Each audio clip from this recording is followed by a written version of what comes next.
Adobong sitaw pero green na green and beautiful pa rin ang kulay ng sitaw kahit luto na ito? Eto gawin mo.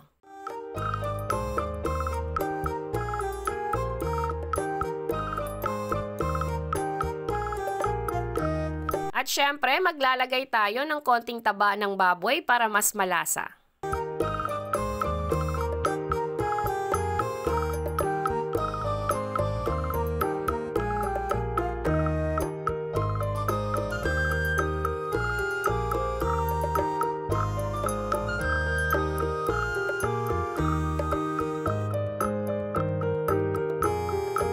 At ang sikreto para mapanatiling green na green ang sitaw is magpakulo lang ng tubig.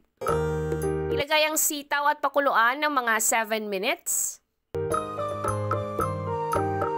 Pagkatapos sasalain natin at isusok sa bowl na may iced water.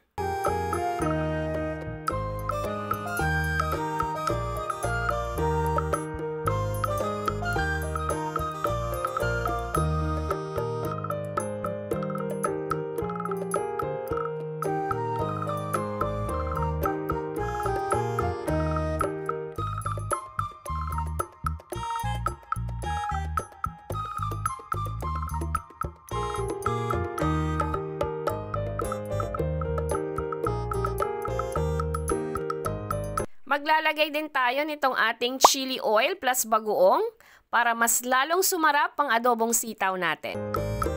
Sa mga gustong umorder nitong ating chili oil plus bagoong, available to sa ating Shopee and TikTok shop.